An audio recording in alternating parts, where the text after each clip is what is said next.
Mi padre solo era dueño de un centro de reciclaje de chatarra, pero me envió a una universidad prestigiosa. Más tarde supe que no era mi padre biológico. Mis padres biológicos eran mucho más crueles de lo que imaginaba. Antes de subir al quirófano, mi padre de repente dijo: «Eres la niña que robé». En ese momento estaba navegando en TikTok, viendo una y otra vez un vídeo sobre una familia reunida después de estar separada. El vídeo era un poco ruidoso, extendí el dedo para pausarlo y luego dije: «Explícame claramente lo que quieres decir». Entonces mi padre, Joe Miller, se pasó una mano por la cara y comenzó a relatar aquella gélida y oscura noche de invierno muchos años atrás. Media hora después lo empujaron hacia el quirófano. Todo el camino apretó mi mano con fuerza, murmurando sin parar sus instrucciones: «Hija, si no logro superar esto, debes buscar a tus padres biológicos. Ahora hay tecnología de ADN, con una comparación se sabrá». Con los ojos llenos de lágrimas y el corazón lleno de preocupación, a la entrada del quirófano, retiré mi mano y me detuve. Con casi 60 años, hacer una pequeña cirugía y aún ponerse tan nervioso. Sentado fuera del quirófano, me froté las manos mientras repasaba mentalmente la extraña historia que mi padre acababa de contarme. Según él, todo ocurrió en una fría noche de invierno. En aquel entonces, apenas sobrevivía recolectando chatarra en Flint, Michigan, y tras varios días sin trabajo, se encontraba sin un centavo en las calles. Desesperado por el hambre, en un callejón cerca del Hospital General de Flint, detuvo a una mujer abrigada con un abrigo de piel y, con vergüenza, extendió la mano pidiendo unos $1 para comprar un hot dog. Ante el robo en el camino, la mujer no mostró ninguna expresión. Bajo la tenue luz de la farola, sus grandes ojos negros como tinta hicieron que a mi padre se le helara la sangre. Mi padre sintió que algo andaba mal y estaba a punto de retirarse, cuando la mujer le entregó un fardo. Originalmente llevaba uno en cada brazo, ambos bien envueltos en mantas. Sus movimientos fueron tan naturales que mi padre, casi por reflejo, lo tomó en sus brazos. Ni siquiera alcanzó a pronunciar las palabras «esto es un robo», antes de que todo se descontrolara. Quizás por el hambre prolongada, o porque el bajo nivel de azúcar en sangre nubló su juicio, el caso es que terminó aceptando aquel fardo, mientras la mujer seguía caminando hasta perderse en la noche. Entonces mi padre apartó la manta y vio a una pequeña bebé, sonrosada y dormida profundamente. Gritó de sorpresa, a punto de arrojar el fardo allí mismo. Al volver la mirada, la mujer ya había desaparecido, y en la desolada calle solo soplaba el viento del norte. La primera aventura de mi padre no solo no le reportó ni un centavo, sino que además le trajo una boca más que alimentar. No se atrevía a llevar al bebé a la comisaría. ¿Cómo iba a explicarlo? Era torpe con las palabras y no sabía mentir. Si se le escapaba decir que lo había robado, estaría perdido. En aquella época, el robo era un delito grave. La vida era dura, pero él no quería buscarse problemas. ¿Dejar a la niña allí mismo? Hacía demasiado frío, no tuvo corazón para hacerlo. ¿Darla en adopción? En aquella época, nadie quería adoptar a un niño de procedencia desconocida. Esta niña se había convertido en un problema insoluble. Mi padre, desesperado, se agarraba el pelo hasta que finalmente se le ocurrió una solución: volver a nuestro pueblo natal para buscar a mi abuela. Con sus 80 años, ¿qué tormentas no habría visto esa mujer? Seguro que tendría una solución. Decidido, me envolvió en su vieja chaqueta mientras yo aún era un bebé, empujándome en un carrito de supermercado que encontró, y se dirigió a su pueblo natal. El pequeño bebé despertó la compasión de la gente, lo que le permitió llegar a casa sin problemas gracias a la ayuda de personas bondadosas en el camino. Después de la cirugía, como los efectos de la anestesia aún no habían pasado, mi padre estaba confundido y no soltaba el dobladillo de mi ropa. Mamá, no me pegues. Este niño realmente me lo dejó alguien más. No he estado con ninguna chica y luego me he desentendido de mi responsabilidad. De verdad no conozco a su madre, lo juro. Ay, me duele.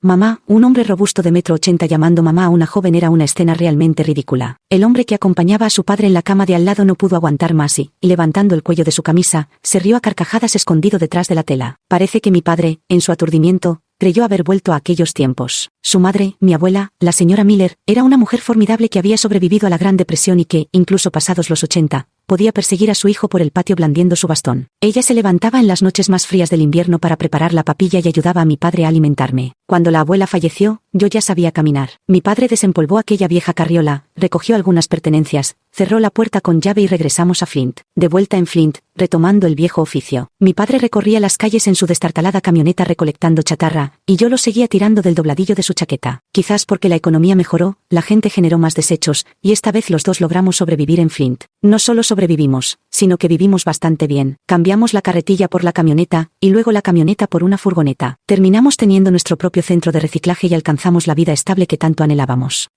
Después de que mi padre regresara de las puertas de la muerte, se negó rotundamente a admitir lo que había dicho. Ante mi insistencia, me tocó la frente y dijo: «Cariño, ¿no tendrás fiebre? ¿No tienes fiebre? Entonces, ¿por qué dices tantas tonterías?». De repente, ya no quise seguir preguntando. Si la historia era cierta, Entonces yo no era más que una entre los innumerables bebés abandonados. No importa lo extrañas que fueran las circunstancias del abandono o las razones detrás de ello, un bebé abandonado es ampliamente un bebé abandonado. No tengo interés en indagar sobre mis orígenes, prefiero mirar hacia adelante. Le dije a papá, me voy pasado mañana, a Boston. Mi padre puso una expresión nerviosa, como si temiera haberme ofendido de verdad. Siempre ha sido así, duro por fuera pero tierno por dentro, temiendo que no estuviera contenta. Se me hizo un nudo en la garganta y me apresuré a explicar. Las clases empiezan pronto, voy a la universidad en Boston. Se golpeó la frente. Papá irá contigo. ¿Ir conmigo? ¿Y qué haremos con el centro de reciclaje de la familia? Ya lo tenía planeado. Hay un centro de reciclaje en Quincy, Boston, que está en venta. Ya lo he comprado, dijo papá. Ahora vamos a recoger tus cosas, mi pequeña princesa del depósito de chatarra. Princesa del depósito de chatarra, ese apodo es realmente feo. Mi protesta fue completamente inútil, en el corazón de mi padre, este título era tan honorable como el de una princesa de la familia Rockefeller. 6. Compré el boleto del autobús demasiado tarde y al final tuve que tomar un Greyhound nocturno a Boston. En el vagón, muchos pasajeros iban a trabajar a la gran ciudad, cargando bolsas de equipaje igualmente grandes. El señor sentado frente a nosotros le preguntó a mi padre con curiosidad, ¿es esta tu hija? Por fin alguien preguntó. Mi padre, radiante de alegría, soltó un torrente de palabras. Sí, mi hija está entre las mejores del estado y ahora vamos a Boston para que estudie en la universidad. ¿Y lo de ser discretos? Mi padre lo olvidó por completo. Estaba a punto de empezar a contar desde que aprendí el abecedario a los 3 años, enumerando todas las señales de mi prodigioso talento. Pronto, medio vagón supo que su hija había ingresado a una prestigiosa universidad de Boston. Un señor mayor sacó su billetera y me obligó a aceptar 2 billetes de $20 como estímulo, diciendo que era extraordinario que un niño de familia pobre pudiera tener tanto éxito. En la madrugada, cuando todos estaban exhaustos, mi padre se acurrucó en el estrecho asiento y se quedó dormido con una sonrisa en el rostro. En silencio tomé una decisión, no importaba quién me hubiera dado a luz, en esta vida solo Joe Miller sería mi padre. 7. Temprano por la mañana llegué a la estación sur de Boston y vi que había autobuses escolares esperando para recoger a los estudiantes. Nos separamos allí, padre e hija. Yo me dirigía a la escuela, mientras él partía hacia Quincy para hacerse cargo de su estación de reciclaje de chatarra. Antes de irse, mi padre me entregó su tarjeta bancaria, aún caliente por el contacto con su cuerpo, y me advirtió, recuerda, la contraseña es 201.518 minutos, 2015 hay que prosperar. Mi padre es un verdadero avaro. El avaro de mi padre observó cómo guardaba la tarjeta bancaria en lo más profundo de mi mochila antes de cargar su bolsa de viaje al hombro y alejarse a grandes zancadas. Me quedé dormido en el autobús y al despertarme descubrí que ya habíamos entrado al campus. Después de completar los trámites en la plaza, entré al dormitorio y vi que era una habitación luminosa para 6 personas, con literas arriba y escritorios abajo. Encontré la cama número 2 y me subí a tender las sábanas. Mientras estaba ocupada, escuché una voz que decía, Tiffany, mira qué independiente es esta chiquilla. Si tienes alguna duda sobre la vida cotidiana, pregúntale a ella. Cuando caí en cuenta de que se referían a mí, me di cuenta de que todos los demás tenían a sus padres acompañándolos. Por eso decían que yo era independiente. Durante la charla nocturna, supe que, aparte de mí y de una que aún no había llegado, todas las demás en el dormitorio se habían graduado de prestigiosos institutos de grandes ciudades. Al día siguiente llegó María, después de casi 20 horas de viaje en tren, cubierta de polvo y cansancio. En privado, se acercó a hablarme y me contó que en su familia había 4 hijos estudiando, y que todo dependía del dinero que sus padres ganaban en las obras, una carga muy pesada. Cada centavo que gasto es una gota del sudor y sangre de mis padres. No me atrevo a pedir más. Después de pagar la matrícula y el alojamiento, solo me quedan 200 yuanes. Necesito encontrar un trabajo a tiempo rápido. ¿Quieres buscarlo conmigo? Era evidente que mi existencia le producía a María una alegría por haber encontrado a alguien de su misma especie. No mencioné que en realidad no me faltaba dinero, pues en la tarjeta que me dio mi padre aún quedaban decenas de miles. María decidió dar clases particulares. Decía que con el prestigio de la universidad, cobrar $30 por hora no sería problema. Rápidamente consiguió 2 familias que ocuparon todo su tiempo libre, mientras que yo siempre quedaba descartada. Los padres pagaban cortésmente la clase de prueba y luego no había más noticias. Con gran entusiasmo, María me consiguió un trabajo. En la facultad había un profesor Davis que tenía una hija única con discapacidad en las piernas, que necesitaba ayuda para ir y venir de clase y hacer algunos recados. Vivían en la zona residencial del profesorado y, como era nuestra compañera de clase, cuidarla sería fácil. No sabía que había una compañera así en la clase. Realmente admiro la capacidad de recopilación de información de María, sin duda logrará grandes cosas en el futuro. 8. Fui al edificio de apartamentos para profesores, construido con ladrillos rojos, para visitar a la familia del profesor Davis. El profesor, de temperamento afable, preparó una taza de té y la colocó en la mesita a mi lado. Después de una breve conversación, asintió con una sonrisa. Pareces muy atento, será un placer confiarte a Vera. Su esposa también estaba allí, la reconocí como la bibliotecaria que siempre se sentaba detrás del mostrador de servicio, seria y sin sonreír. Ese día ella se sentó en otro rincón de la sala, solo me lanzó una mirada fría sin decir palabra. Vera abrió la puerta, Echó un vistazo, asintió con la cabeza y luego la cerró. Este trabajo a tiempo parcial no era difícil, y considerando la carga laboral, la paga podía considerarse generosa. Aunque Vera era fría, nunca mantenía contacto visual conmigo ni decía más de lo necesario, se esforzaba por no causarme molestias y cuando me buscaba lo hacía con mucha educación. Parecía ser alguien sumergido en su propio mundo, con un fuerte sentido de los límites personales. Más tarde descubrí que en esta casa había otro miembro muy especial. Un día había dos ancianas peleando en la calle por una botella vacía. Una de ellas, con acento de Boston, le gritaba a la otra llamándola pueblerina y maleducada, diciéndole que mejor se regresara a su tierra. El que recibió los insultos respondió con acciones en lugar de palabras, arrebatando la botella y guardándola hábilmente en su bolsa. Para mi sorpresa, ese mismo día vi al silencioso anciano forastero en casa de Vera. La puerta del pequeño dormitorio estaba abierta, y ella estaba agachada en el umbral ordenando, con montañas de cartón, botellas y chatarra a punto de desbordarse detrás de ella. Menos mal que era en Boston, de lo contrario seguro habría cucarachas. Más tarde descubrí que esta esquiva anciana a veces me miraba fijamente. Yo le devolvía la mirada sin ceder, y entonces ella, como si nada, bajaba los párpados. Siento que me están vigilando y me incomoda. Lo extraño es que Vera, que normalmente ignora a sus elegantes padres, a menudo habla en voz baja con la abuela en su dialecto natal e incluso me pide que le compre magdalenas en vasitos de papel de la cafetería de la escuela. Las relaciones entre las personas son realmente curiosas. Un día de llovizna, después de clase, acompañé a Vera a casa bajo mi paraguas y escuché una discusión en la puerta. Te estoy diciendo que los precios han bajado. ¿No lo entiendes? No los quiero. Búscate a otro. Como si te estuviera robando. El hombre arrojó la bolsa al suelo, y latas y botellas de plástico se esparcieron por todas partes con un estrépito. La anciana se aferró tercamente a su ropa, impidiéndole marcharse. Él forcejeaba, saltando de un pie a otro, con el rostro enrojecido. La normalmente tranquila Vera parecía muy inquieta al presenciar esta escena. Me dio lástima y me acerqué para aconsejarle al hombre. Ya pasó por la báscula, no hay razón para no aceptarlo. Mientras hablaba, comencé a ayudar a recoger las cosas. El joven suspiró, sacó unas monedas más y se las dio a la anciana. Luego, enfadado, cargó las dos grandes bolsas y bajó las escaleras murmurando, no vuelvo más, nunca más. Por unos miserables pesos, me han dado un dolor de cabeza. Al ver que todo estaba resuelto, me disponía a irme cuando Vera de repente dijo, Chloe, quédate a tomar algo antes de irte. Qué raro. Ella me habló por iniciativa propia y hasta me dio limonada. Al sentarme, noté que al recoger las botellas antes, algo de bebida había salpicado mi chaqueta. Como hacía un poco de calor en la habitación, me la quité y la coloqué al borde del sofá, y así fue como terminé olvidándomela allí. Los siguientes días fueron soleados, y al no necesitarla, ni siquiera me acordé. Hasta que la anciana me detuvo en la calle y me metió una bolsa de plástico en los brazos. Antes de que pudiera reaccionar, ya se había alejado arrastrando su enorme bolsa. La bolsa envolvía mi abrigo, incluso las manchas de años en las mangas estaban impecablemente lavadas. Crecí sin madre, y en ese momento, al tocar las mangas limpias, me sentí aturdido por la ternura maternal de la anciana. Recordé los chismes que María me había contado, escuchados del profesor jubilado. El elegante profesor Davis, una élite que salió de un remoto pueblo rural, se trasladó a Boston desde una pequeña ciudad gracias a sus destacados logros académicos. Hace más de 10 años, su hija perdió una pierna en un accidente automovilístico, y la madre del profesor viajó desde el campo lejano para ver a su nieta, pero al llegar se quedó para siempre. A menudo, al anochecer, paseaba a su nieta por los rincones solitarios del campus. Se dice que en aquel entonces la nieta solo quería a su abuela, y al ver a sus padres se ponía a llorar y gritar como si fueran sus enemigos. A mitad del semestre, me ocurrió algo muy desagradable. Ese día, el profesor anunció las calificaciones de las tareas habituales y, para mi sorpresa, obtuve un 0 en una de ellas. En la universidad,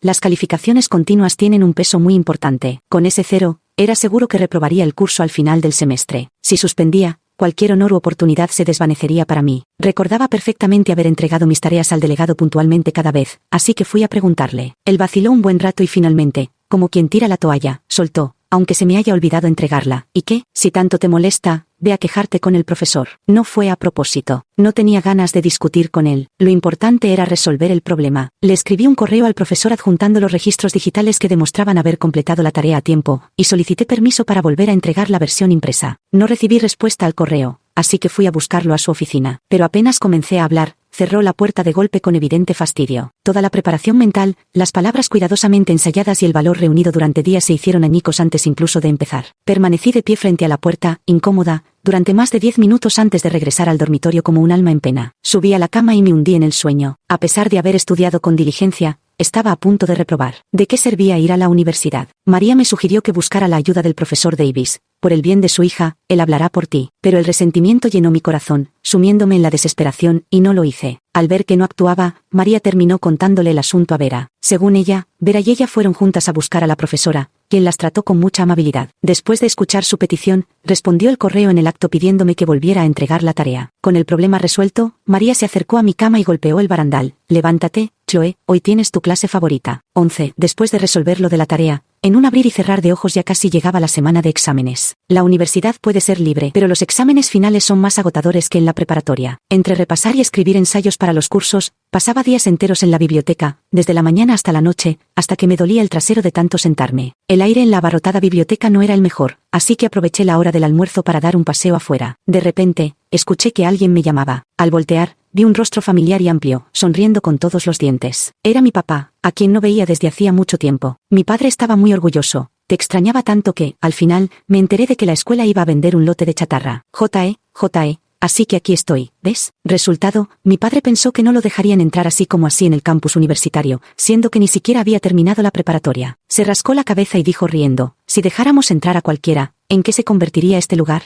En realidad, yo sabía que no sería tan fácil encontrarlas ampliamente en la calle. Seguramente mi padre ya había venido varias veces y había dado vueltas por el campus más de una vez. Lo acompañé a recorrer toda la escuela y luego lo llevé a recoger los desechos de la anciana. El joven de la última vez, como era de esperar, se negó rotundamente a venir. Mi padre y la anciana se llevaron de maravilla desde el primer momento, entablando una animada conversación sobre sus experiencias reciclando basura. ¿Qué objetos valían dinero? ¿Qué cosas contenían cobre? Los trucos que compradores y vendedores usaban para engañarse mutuamente en los viejos tiempos, como cambiar objetos a escondidas o rellenar chatarra con cemento. La charla se puso tan interesante que pasaron media jornada recogiendo apenas un puñado de desechos. Al despedirse, mi padre no paraba de dar consejos con su verborrea habitual: cepíllate los dientes mañana y noche, y come menos dulces. Si se te pudren los dientes y se ponen negros, luego llorarás. A mí me encantaban los dulces, pero tenía una predisposición a las caries. De pequeño, no pasaba mucho tiempo sin que me salieran agujeros en los dientes. Una vez, mi padre encontró un lote de chatarra de cobre y, tras venderlo, me arrastró inmediatamente al dentista, donde el doctor se puso muy contento taladrando y excavando en mi boca. ¿Quién iba a imaginar que, un año después, todos esos dientes de leche se caerían para dar paso a los permanentes? Todo ese empaste fue en vano. Asentí con mucha seriedad y dije, no se preocupe. Si a usted no le duele el dinero del dentista, a mí sí me duele. 12. Mi papá llegó a un acuerdo de cooperación a largo plazo con el departamento de logística, con condiciones preferenciales casi equivalentes a trabajar gratis,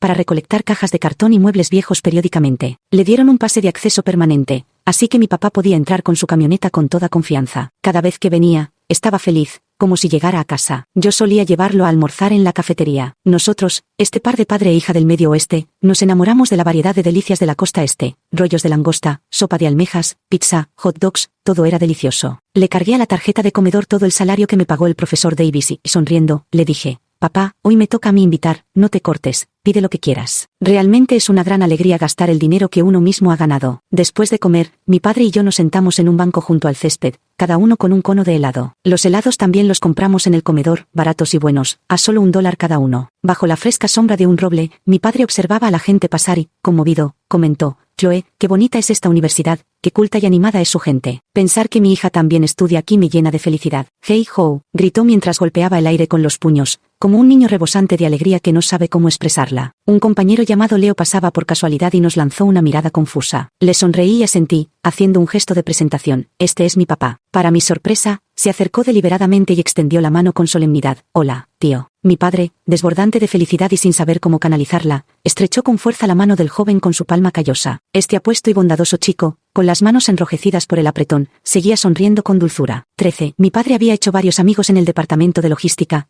quienes al enterarse de que el viejo Yao, aunque poco instruido, tenía una hija estudiando allí. Cuando fui al comedor a por comida, un señor agitó su cucharón y me llamó, diciendo a los presentes, es ella. Al acercarme, sin mediar palabra, sirvió varias cucharadas de comida en mi bandeja, marcó un precio al azar y me pidió que pasara mi tarjeta. Pagué sin pensar mucho lo que hacía, cargando una pila de platos que formaban una pequeña montaña, y me senté en mi asiento. En la mesa de al lado, una amable profesora mayor me miró y le dijo a su delgado estudiante de posgrado, mira, esta jovencita come tanto, tú también deberías comer más. Me reí amargamente para mis adentros. Para no desairar la buena intención de la señora, hoy no me quedaba más que comer hasta reventar. En el futuro tendría que evitar estas ventanillas. Esta invitación a la actividad proviene de un maestro de una escuela en las afueras de la ciudad que atiende a niños de familias de bajos ingresos. Antes, como voluntarios, solíamos ayudar a los niños con sus tareas los domingos por la tarde. Al final del semestre todos estaban ocupados, y en el club solo Leo y yo decidimos ir. Éramos muy pocos, así que pensé en Vera. Esa vez que ella me ayudó, ni siquiera le agradecí como se merecía. Ese día el cielo estaba despejado y el sol brillaba intensamente, y me daba pena pensar en ella encerrada sola en su habitación, así que quise invitarla a salir. Frente a mi propuesta, Vera no se negó con mucha firmeza y pronto se dejó convencer. Te aseguro con toda confianza que volverá a casa sana y salva, y la anciana se sintió aliviada. Partimos de inmediato. Leo me esperaba bajo un gran árbol en la puerta oeste de la escuela. Al acercarme, lo vi cargando un gran tarro de dulces y con un violín colgado al hombro. Al encontrarnos, me pasó todas sus cosas y tomó la iniciativa de empujar la silla de ruedas. El metro al mediodía estaba relativamente vacío. Con la amable ayuda del personal, llegamos sin problemas al centro comunitario Girasol en las afueras. La entrada del centro tenía una zanja abierta, probablemente por alguna reparación de tuberías. Leo cargó a Vera hasta dentro,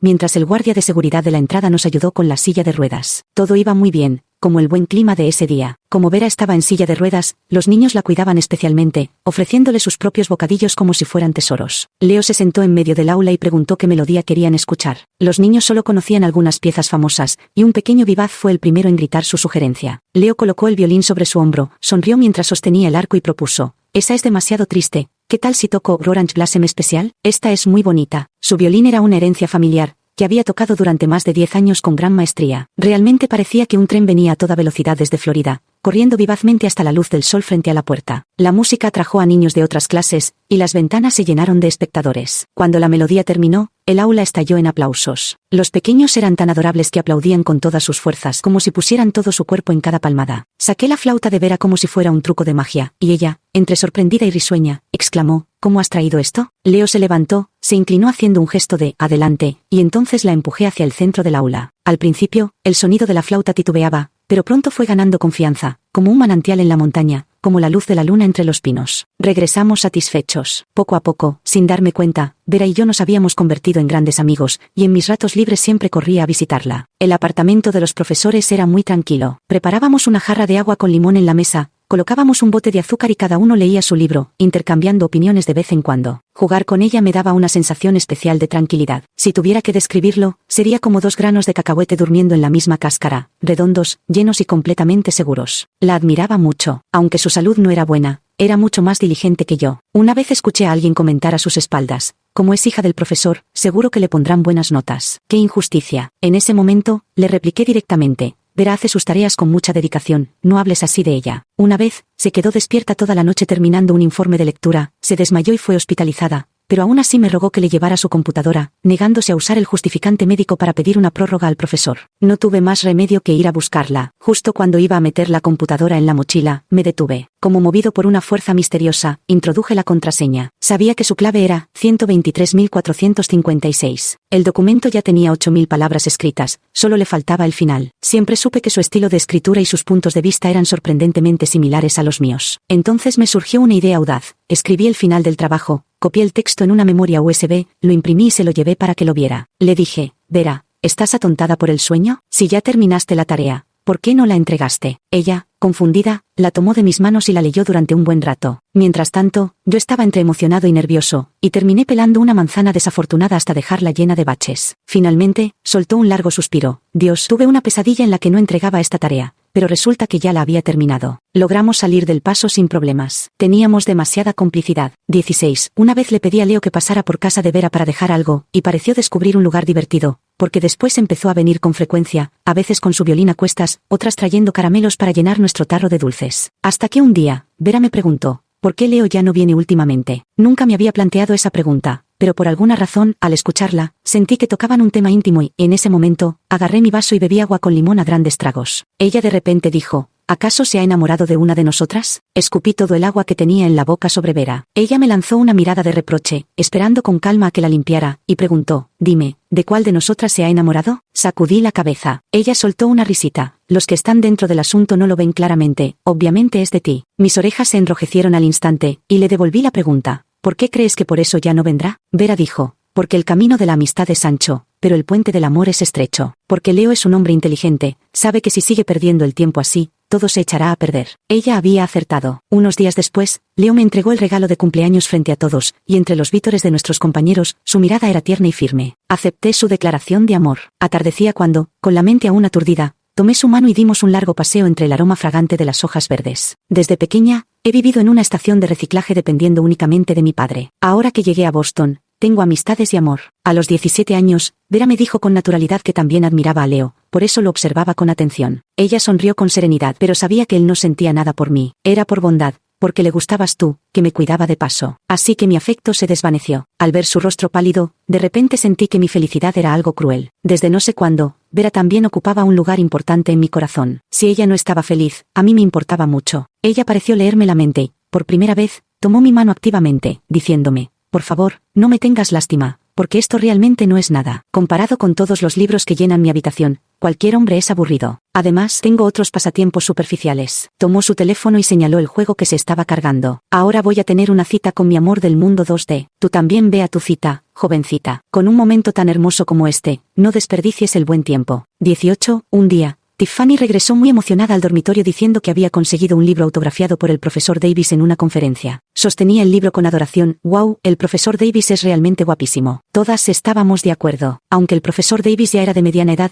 tenía una perfecta línea de cabello retrocedida, rostro delgado con ojos profundos, sin duda un hombre apuesto. Pasamos el libro alegremente entre nosotras. Tiffany me preguntó: «Oye, Chloe, en ese trabajo de medio tiempo que ¿tienes muchas oportunidades de interactuar en privado con el profesor Davis?» Extendí las palmas riendo. «Para nada. Vera siempre me entrega el salario en un sobre». El profesor Davis, además de guapo, daba clases muy entretenidas y era muy popular en la universidad. Nunca lograba inscribirme en sus cursos. De pronto, una compañera de habitación comentó: «Pero su esposa parece bastante rara». Exacto. La otra vez tuve un libro vencido y al preguntarle en mostrador cómo pagar la multa, me miró con unos ojos, como si hubiera cometido un crimen. Por decirlo de manera poco amable, creo que está un poco neurótica. ¿Consiguió el trabajo en la biblioteca gracias a su marido profesor? Qué lástima. El profesor Davis merecía una mujer más bella y amable. María, que había estado leyendo en silencio, intervino entonces. Quizás cuando se casó con él, era exactamente así, bella y amable. Como en el libro Jane Eyre, que todos habréis leído. ¿Por qué la mujer loca del ático enloqueció? ¿Acaso el protagonista masculino, como marido, puede realmente lavarse las manos de toda responsabilidad? Al oír esto, Tiffany claramente se sintió desilusionada y, con desgana, metió el libro desordenadamente en el estante del escritorio. Sin embargo, las palabras de María me hicieron reflexionar durante mucho tiempo. Aunque apenas nos habíamos cruzado unas pocas veces, sabía que la señora Davis evidentemente no era feliz. ¿Acaso su infelicidad estaba causada por el matrimonio? 19. Pasaron pocos días antes de que el profesor Davis se desmayara en el podio debido a una hemorragia cerebral. El suceso ocurrió de manera tan repentina que al principio resultaba difícil de creer. Ver a un hombre tan apuesto y refinado caer gravemente enfermo de repente hacía que la vida pareciera especialmente caprichosa. Tiffany citó una frase muy poética: «Quizás sea cierto que las cosas más bellas del mundo son frágiles, como el cristal que se rompe o las nubes de colores que se dispersan». Y la realidad no tenía nada de romántico. Acompañé a la anciana al hospital y vi al profesor Davis, con la cabeza afeitada y el cuerpo lleno de tubos, hinchado y envejecido. Aquella apariencia atractiva que mantenía con ejercicio regular y cuidados esmerados había desaparecido sin dejar rastro, como una burbuja. Su esposa, Catherine Davis, no fue ni una sola vez al hospital a verlo. Tal vez por la preocupación, Vera también enfermó con fiebre alta. Mientras le calentaba agua, la puerta se abrió de repente. Catherine volvió a casa, entró directamente a su habitación y al salir llevaba los labios pintados de un rojo intenso, unas gafas de sol sobre la frente y una pequeña maleta, como si estuviera lista para marcharse. Al llegar a la puerta, de pronto se detuvo, giró la cabeza y me miró de arriba abajo con intensidad, una y otra vez. Luego, una sonrisa fría apareció en sus labios. «¿Por qué no te vas todavía? A partir de ahora nadie te pagará un sueldo. Tampoco habrá quien te preste libros ni te dé clases particulares». Sus palabras me dejaron completamente desconcertado. A pesar de la vergüenza, mantuve la calma. ¿Cuándo me había prestado libros el profesor Davis? ¿Cuándo me había dado clases particulares? ¿Hacia quién dirigía esa mirada llena de rencor? ¿Hacia mí o hacia alguien más? El profesor Davis falleció debido al empeoramiento de su enfermedad. El número de teléfono de Catherine ya estaba fuera de servicio cuando lo marcaron. Efectivamente había desaparecido sin dejar rastro. La universidad se encargó de los arreglos funerarios. El día que terminó el funeral, Vera finalmente logró incorporarse con dificultad. Tras una grave enfermedad, su mentón se había afilado aún más y sus ojos parecían más grandes, pero aún así me sonreía con esfuerzo. «Chloe, estos días has trabajado duro». Me senté a su lado y a través de la ventana vi un rincón de cielo despejado. Todo estaba en silencio a nuestro alrededor.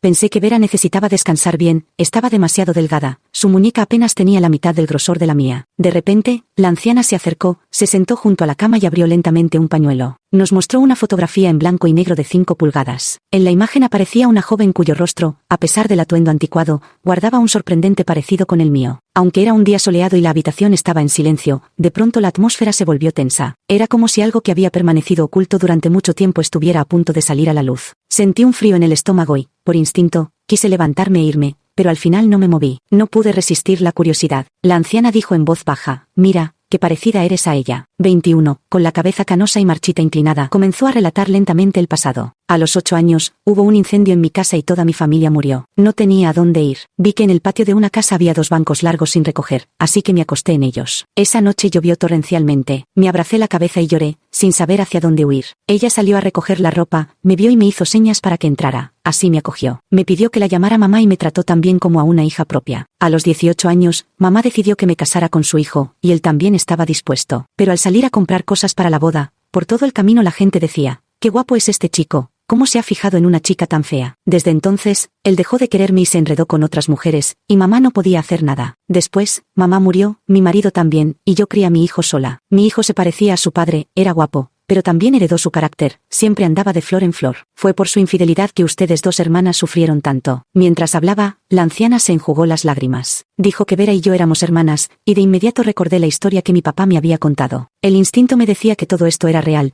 que era verdad, pero al mismo tiempo me parecía increíblemente irreal. Al fin y al cabo, no vivo en una telenovela. Vera dijo, «Entonces, la persona en la foto es la suegra de la abuela, ¿nuestra bisabuela?». Chloe se parece exactamente a nuestra bisabuela. Dios mío. Abrí la boca sin saber qué decir. La anciana me miró con cierta incomodidad. «Chloe, ya tienes un buen padre, no debería haberte contado todo esto». Lo hice por Bella. «Este viejo hueso mío no durará mucho, te ruego que la cuides después. Si muero, ¿qué será de ella sola?». 22. De la boca de la abuela, supimos la razón por la que se empeñaba en quedarse en Boston. Originalmente no planeaba quedarse tanto tiempo, justo antes de irse había encargado un lote de pollitos pensando en criar más gallinas para vender en el pueblo. Pero al llegar a Boston, descubrió que la relación entre su hijo y su nuera ya era extremadamente tensa, y que la nuera estaba maltratando al niño como forma de castigar a su esposo. Aquel día, por una llamada telefónica de quién sabe quién, la pareja tuvo una fuerte pelea. Después de que su hijo saliera conduciendo, la abuela descubrió que su nuera estaba vertiendo polvo de medicamento en la sopa de su nieta a escondidas. Con razón, cada vez que la pareja discutía, Vera vomitaba y tenía diarrea. Ya era suficiente que normalmente no se ocuparan de la niña, pero ¿cómo se atrevía a envenenarla? La abuela, furiosa, volcó la olla de sopa con sus propias manos. Entre el desastre regado por el suelo, suegra y nuera se quedaron mirándose fijamente. La abuela pensó que quizás era demasiado suspicaz, o tal vez ella había encontrado algún remedio casero. Pero Catherine ni siquiera dijo una palabra en su defensa. Con total indiferencia, arrojó los restos del polvo y se alejó. Su expresión fría hizo que la abuela sintiera que no estaba equivocada, y un escalofrío la recorrió. Podía llegar a hacer algo aún peor, siempre y cuando Vera no hubiera sido torturada hasta la muerte. La abuela decidió no irse, se quedaría para proteger a su pequeña nieta. Después de establecernos allí, con el paso del tiempo, la maestra Wu de al lado se le escapó un comentario a la abuela. Cuando Catherine estaba embarazada, se decía que eran gemelos. ¿Cómo es que al regresar a Boston solo trajeron a un bebé? Al verme, la abuela recordó las palabras de la maestra Wu. Me miró una y otra vez, y no pudo evitar pensar que Catherine había abandonado a uno y torturado al que se quedó. Ese día el cielo estaba despejado y el sol brillaba, pero yo sentía un frío que me recorría todo el cuerpo. Vera y yo somos gemelas dicigóticas,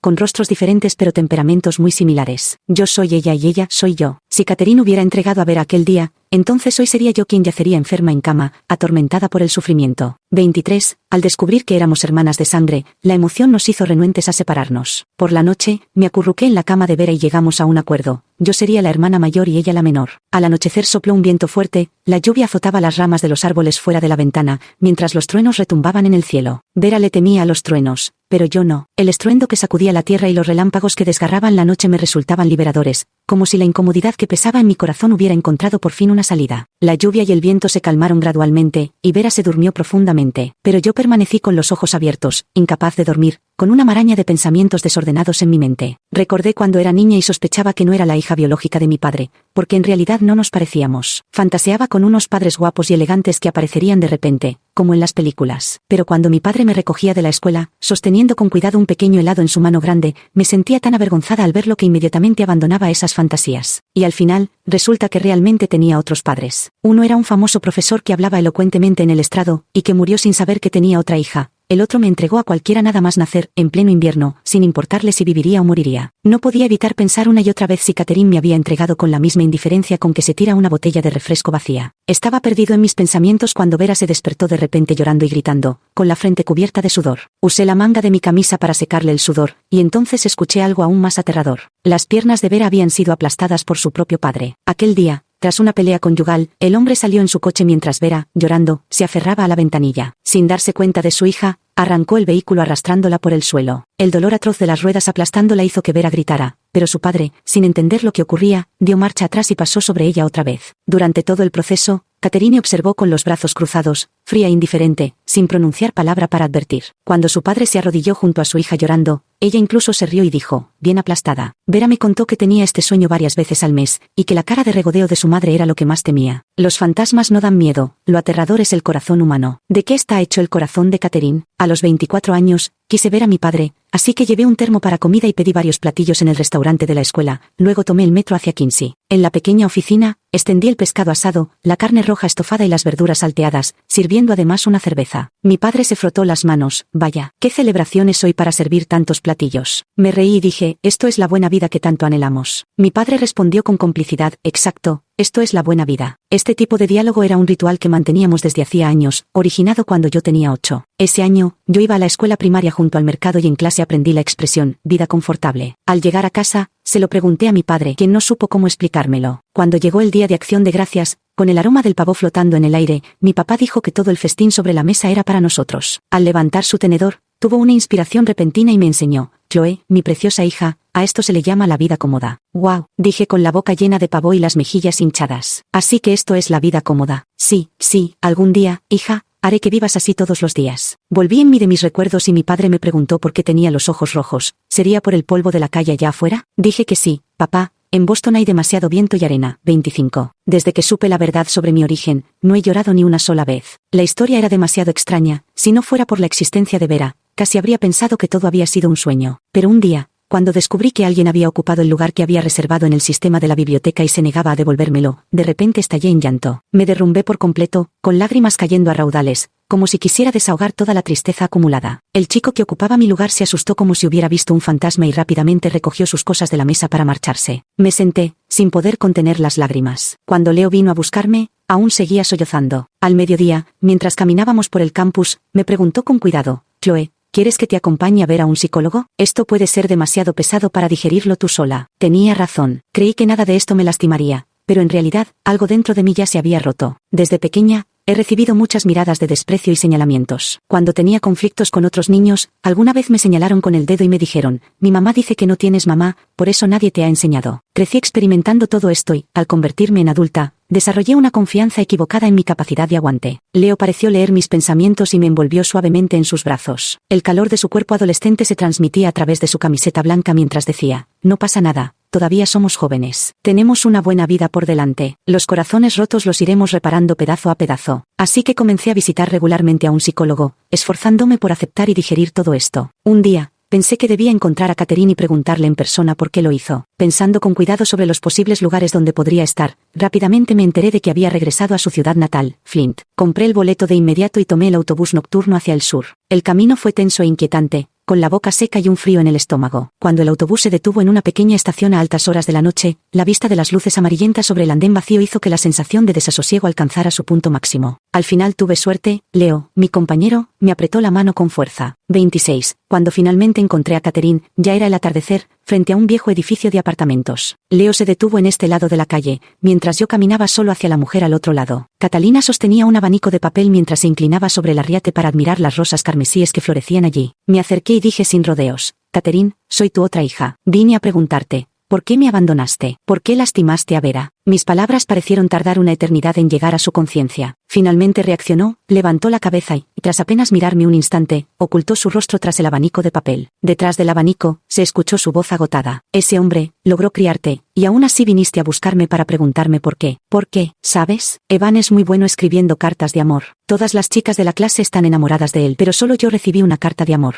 Nos casamos, estuve embarazada 9 meses, él me convenció de regresar a Flint para dar a luz, mientras se iba de vacaciones a Florida con otra mujer, se hospedaban en hoteles, paseaban por la playa y se tomaban fotos al atardecer. Esa mujer, envió la foto a Flint. Dar a luz, el dolor me hizo sufrir como si estuviera entre la vida y la muerte, me abrieron y luego me cosieron. No quiero que vengan a buscarme de la casa. Les dije que tengo marido, que le he dado un hijo, y que él debe venir a recogerme. Si él no viene, salgo del hospital cargando a 2 niños, el camino es tan largo que dan ganas de tirarlos a ambos. Si no fuera por ustedes, ¿cómo habría engordado tanto de golpe? Si no fuera por ustedes, ¿esa mujer habría encontrado la oportunidad de meterse? Ustedes son una maldición. Su voz se fue apagando, pero seguía murmurando que éramos una maldición. No pude contenerme más y le dije, puedes dirigir tu rencor hacia cualquiera, pero no hacia nosotros. Casi grité, ni Vera ni yo pedimos nacer. ¿Lo sabías? ¿Por qué no te separas de él si te ha traicionado? Alguien me detuvo, un hombre de mediana edad que me sujetaba mientras me decía, basta, no digas más, no le quedan muchos días. Mira lo delgada que está. Fue entonces cuando me di cuenta de que, bajo la holgada ropa, el cuerpo de Catherine no era más que piel y huesos. Me dijo sus últimas palabras: ¿por qué no puedo permitir que ella se convierta en la esposa del profesor tan fácilmente? El hombre que decía ser mi tío me apartó. Ya conoces la verdad,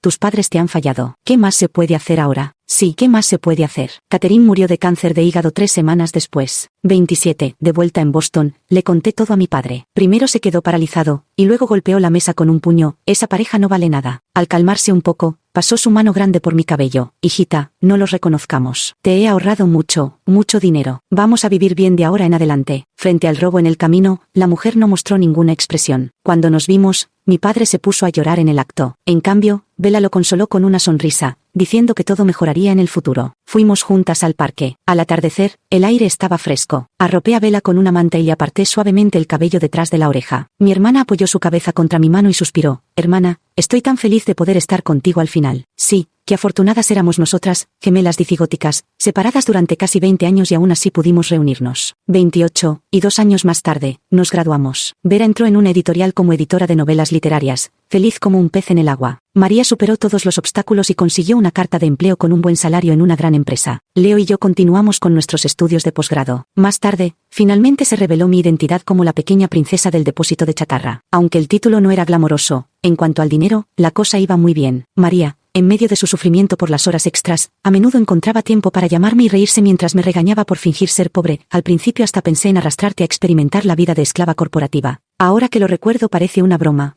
Yo la alababa exageradamente. He oído que en 3 años ascendiste a gerente senior. Esperaré a que llegues a directora para poder presumir por todo el mundo. Siempre recuerdo aquel año en que me quedaba postrado en la cama, desanimado, y ella se afanaba por resolver mis problemas, para luego venir a golpear el cabecero y llamarme a clases. Aunque mi vida tuvo un comienzo extraño y trágico, después me encontré con demasiada gente buena. La tragedia matrimonial de mis padres biológicos dejó cicatrices psicológicas tanto en Vera como en mí. Lo que comenzó como una historia romántica terminó cavando su propia tumba, casi arrastrando a un par de hijas al abismo. Vera insiste en el celibato, pero yo, tras reflexionar detenidamente, estoy convencida de que nosotros somos completamente diferentes a ellos. Comparado con mi padre biológico, Leo es mucho más silencioso. En los días normales no prodiga palabras dulces, su violín es más elocuente que su lengua, pero es un hombre verdaderamente tierno, que en una noche de tormenta se llevó a casa un gatito callejero, transformando a ese pequeño felino moribundo en el tirano altivo que hoy gobierna la casa. Pero lo más importante es que no soy Catherine, y aunque me traicionen, no permitiré que mi personalidad se degrade. Además, todavía tengo a mi papá. Mi padre no tuvo mucha educación, ni siquiera terminó la secundaria. Solía tener un temperamento explosivo, pero después de tenerme a mí, incluso frente a provocaciones directas, jamás levantó la mano. Realmente hizo todo lo posible por criarme, y solo por él, seguiré caminando siempre hacia la luz. Que mi padre viva 100 años, para que yo pueda seguir siendo por siempre la orgullosa princesita del depósito de chatarra. Fin.